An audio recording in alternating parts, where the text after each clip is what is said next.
Recently, the phenomenal rom-com series about otaku in love, Wotakoi, Love is Hard for Otaku, came to its conclusion. Was it the happily ever after that you had imagined and hoped for? We've got a chance to talk about this with the very person who created the manga series. Let's take a look at the exclusive interview with Fujita on the series finale of Wotakoi.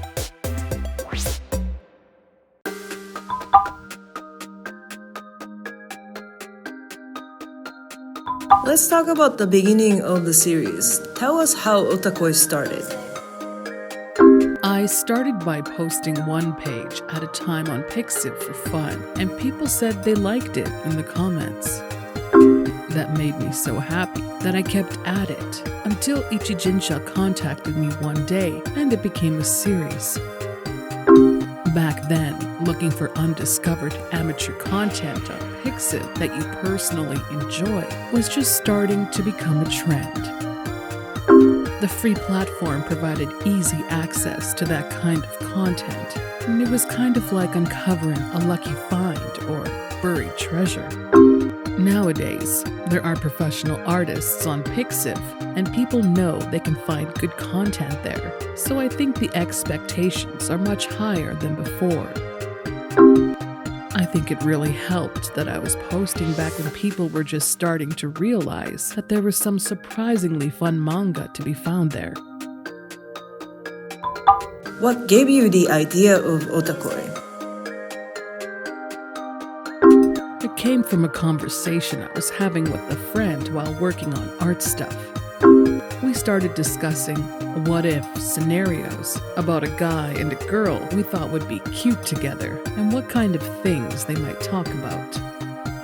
The idea grew, and I thought it was neat, but I couldn't explain it that well in words. So I put pen to paper because I wanted to give shape to the idea, and the resulting rough sketches was how it started. Even in today's day and age, where it's much easier being an otaku in life, I think there are a lot of people who are like Narumi and hide that part of themselves. Even though times have changed and it may not seem necessary to hide it, that's a separate issue.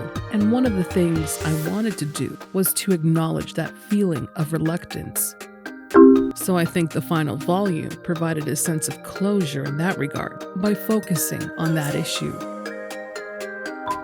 The characters in your series, are they based on real-life people? There are no real-life people I can point to and say, this is who that character is based on. But I imagine there are people out there similar to these characters. Rather, I think I was totally convinced there must be as I drew them. Take Kabakura for instance. I drew him thinking that was exactly what a guy would be like if he had a big ego and an image to uphold, but actually loved anime and couldn't resist his cravings. I did find it hard to believe when a reader told me they knew a person who was just like Naoya, even when Hirotaka, whose personality is meant to be boiled down, extreme version of a bunch of otaku traits. I occasionally hear about reported sightings of guys just like him, so I think it's definitely possible that he exists. When people tell me they've seen people like the characters, I'm relieved to know they aren't completely a figment of my imagination. I get the sense that readers enjoy seeing familiar bits of themselves and people they knew in the characters. Could you tell us why you love each of the characters in this manga? Narumi was the easiest to work with because I didn't have to worry about how to portray her. She also functioned to ease the tension in any situation. She would make everyone smile just by being there. Narumi is the heroine, but I wanted her to be a kind of hero who saved Hirotaka. At the very end, though, I got to make Hirotaka the one who saves his hero, Narumi, so I'm glad I managed to guide the story there.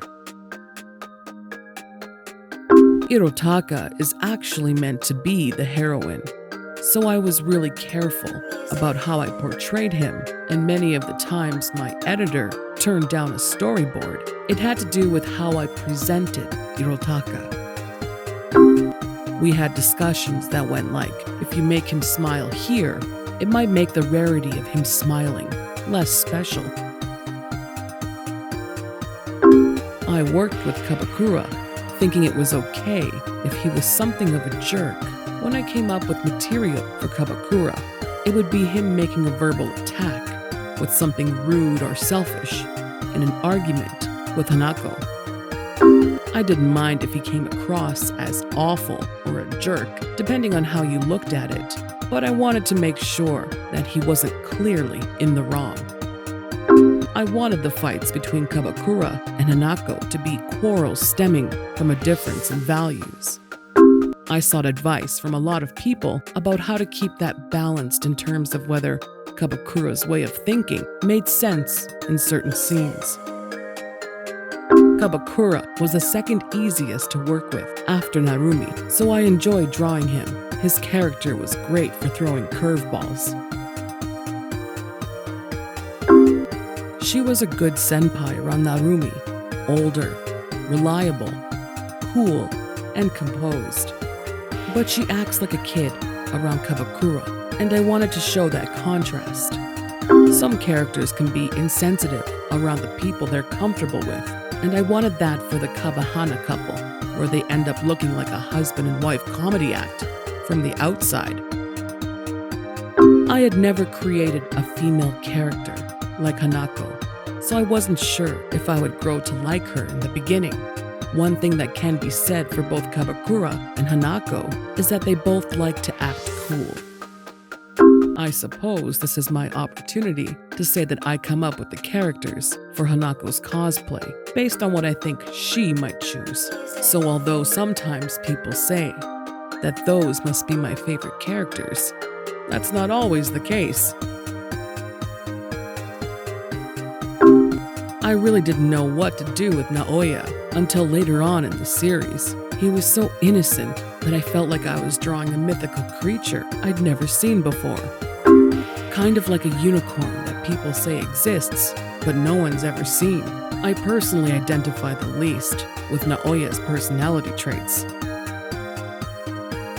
At the beginning, I had a really hard time using Naoya because his character ran solely on being innocent, blissfully oblivious, and pure, and that wasn't much to work with. But by introducing Ko, I decided that I wanted him to provide Ko with emotional support, or in other words, be Ko's source of light.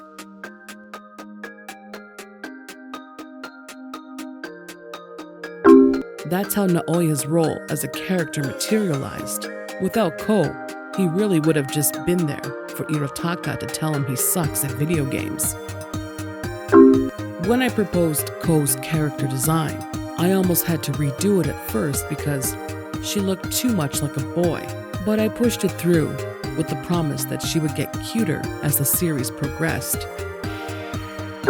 I thought she was cute, and I didn't want to change her to fit in better with society's idea of cuteness. Juxtaposed with Naoya, I was particular about not making them look like they would work together, so I couldn't agree to make pre-transformation Ko look cuter. I wanted Ko to be an otaku with no love for herself who gets pulled up by Naoya. Naoya is a radiant light type to a ridiculous degree, so although I felt bad for Ko, I figured she needed to start from a ridiculously low place. But people with low self-esteem, like her, tend to be really kind. They get hurt easily, so they're careful about not hurting people, and they're very observant of others. So I think of all these characters, Ko is the kindest of all. Who's your comedic influence? I've liked comedic stuff from when I was little and liked making people laugh, so I did kind of incorporate some classic comedy tropes and formulas. Also, this was not a direct inspiration for Wotakoi, but the type of comedy I enjoy is work like gag manga, ryori, a good day for comedy manga. I like that absurd style, but I couldn't create that kind of humor with my drawings. So I aimed for the kind of vibe you find in Gintama. Rumiko Takahashi's Ranma, Half, and Mason Ikuku are examples of my idea of the ideal energy I wanted to create. I took care when developing the feel of the characters so that the readers would find them endearing and want to see more of their everyday lives. I also tried to keep things light and not too serious. How do you get into drawing manga? In terms of just casual drawing, I started when I was in elementary school. I would draw 4-panel manga with no dialogue in my notebook and show them to my friends. When I grew up, I still had this vague notion that I wanted to be a manga artist. I went to a vocational school. Stuff happened, and I had a period of difficulty where I lost sight of what made manga enjoyable. So I decided to take a break and just draw manga for my own enjoyment. That's when I turned to Pixiv, and the result is Wotakoi. So I guess it started as a hobby I played around with that turned into a career. I feel like by the time I realized, it was the only path for me. What kind of tools do you use to draw manga? I work with analog tools up to the inking stage. Before the inking stage, drawing with the analog tools I'm used to makes the page look more convincing. Plus, it's faster. But for the background art, I definitely prefer working digitally, given how challenging it is to have to put a ruler to paper and draw each individual line, making sure none of them go out of the panels. I hope to hit a sweet spot of balancing digital and analog processes, and I'm still figuring that out. Working in analog, the lines I draw will be printed just as they are, so I have an idea of what the finished product will look like. But working digitally means being able to zoom in indefinitely and draw infinitely thin lines.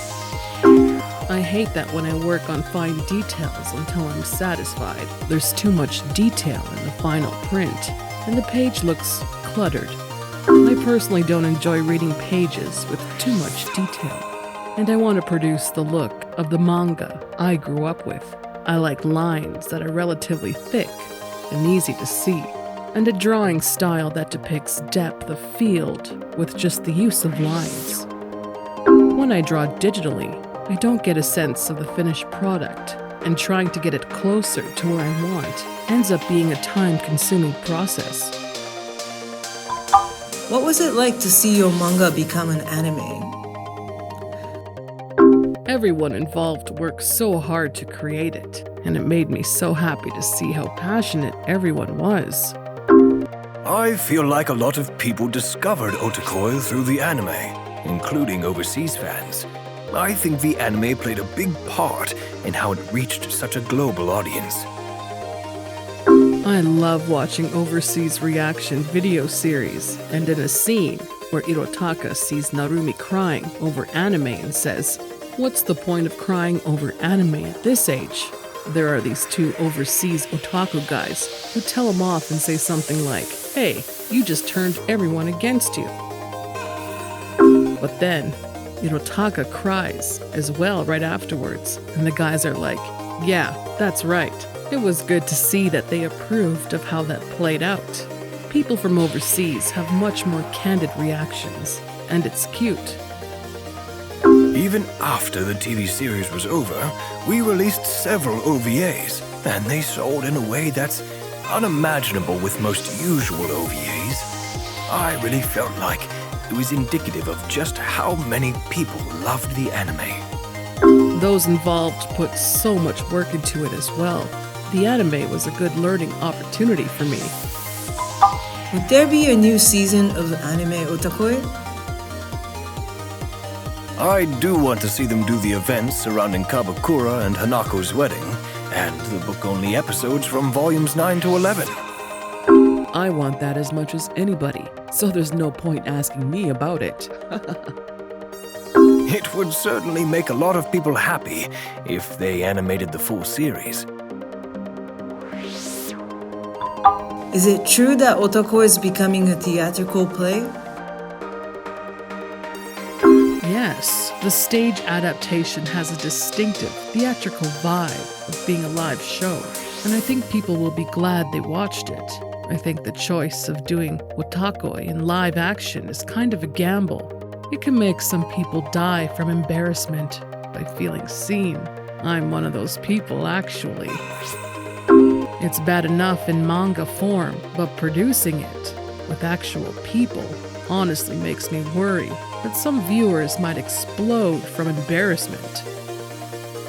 To tell you the truth, the person who came with the play proposal had an abnormal amount of passion. Be it the anime or the live-action film or the play, I felt that the people involved had completely different personalities, depending on the genre. I have no idea what the stage adaptation will be like until we see it, so it's something to look forward to. It is. It's completely unknown territory, so I can't wait to see how it's developing. What is your personal otaku genre? I like video games, and I play fun, low-key ones, like Animal Crossing and Pokemon. The types of games I like are ones I can enjoy in my own time, that I'm free to play as I like by myself. Recently, I've also been into TRPGs, tabletop role-playing games. The Kalalu TRPGs have surged in popularity in the past decade or so, with more people playing them, and it became a trend to stream playthrough videos on YouTube. I happened to watch a really fun one that got me intrigued, and I played it with my family, and that's how I got into it. I generally like creating characters and letting them act out stories, and while creating a manga out of that takes a lot of time and energy. A tabletop game is less taxing and great for some casual fun. I think TRPGs are unique in that they let me create characters and play with them in ways that aren't possible in manga. Aside from games, I like horror-related content. Recently, when I work, I've been playing videos in the background where YouTubers go to some haunted location where professional horror storytellers tell spooky stories. I'm very intrigued by the emotion of fear, and I find it curious and impressive that being scared can also be entertaining. I think that the emotion of being scared and being entertained might involve a similar evoking process, just in different colors. A well-crafted story is of course scary, but also makes you go, that's really neat. Everyone is capable of fear, and the same goes for enjoying something. Because I draw manga, I have a habit of dissecting the fear I feel to figure out what gave rise to that emotion.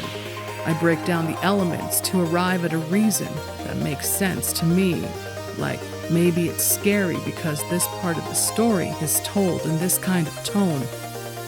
When I listen to these stories, half of me does it in the spirit of research, hoping to translate that method somehow into my own manga, and the other half just wants to enjoy being scared as a regular member of the audience. What were the challenges of wrapping up the series? I wasn't conflicted about finishing the series. It went as far as it would go, and I thought it was time to wrap it up.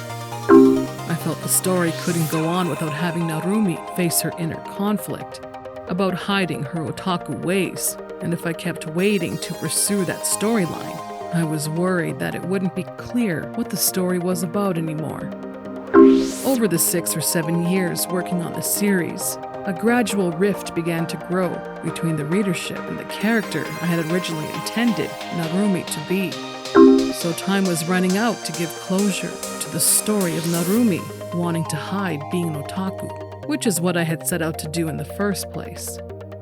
Closet otaku are already becoming a minority, and once it becomes normal for most to think they have no reason to hide their otaku-ness, I figured it would be really difficult to present a story that would be convincing to my readers. Looking back, I just barely made it in time for the story to be relatable, so I think the timing was good. Did you get to draw the ending that you wanted? In finishing the series, I put a crazy amount of thought into the last 2 episodes or so.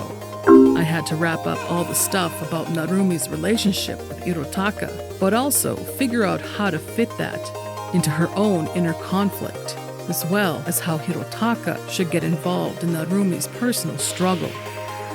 I may be the one who came up with Wotakoi, but throughout the series, my editor, Suzuki-san, helped me make the adjustments it needed. So the two of us discussed what would make the most sense for Narumi and Hirotaka's characters. We had ideas that would have been fine if it wasn't the finale, but we definitely wanted to aim higher because it was going to be a special episode. I knew we couldn't compromise. We ended up going with an idea that was completely different from my initial plan. Compared to when the series began, society's ideas on otaku have changed so much, haven't they? A positive interpretation is that Otakoi may have had some influence, with the suggestion that it's okay to be more open about otaku inclinations. And now, people are becoming a lot more open about it than we ever expected. I first thought about returning to the usual energy and banter at the end, but as I was working, it started getting emotionally touching. I didn't want that kind of heartfelt ending that screams, "This is the finale," which was why I meant to end on a busy, comical note. Well, I thought it had the feel of their usual style, while still having Narumi overcome her inner problems. And I felt like it ended in keeping with the series. I also thought the individual characters really got a chance to shine in the final volume's book-only episodes in a way that makes you want to see more. I really liked the one about Ko changing the way she calls Naoya. Those were meant as bonus treat for the fans. Well, the book-only episodes weren't the only treat. You didn't hold back with the cover of the art book either. I drew all the lovey-dovey situations I had refrained from drawing before.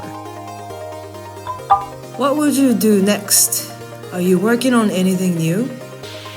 We can't really talk much about this, but we have been discussing things. I am at the stage of preparing my next move. I think it's going to be something that surprises everyone in a good way. So, I hope it leaves people in awe. Any words to the fans of Otakoi? I can't thank you enough for supporting me from so far away, and I hope to see you again in some way or the other.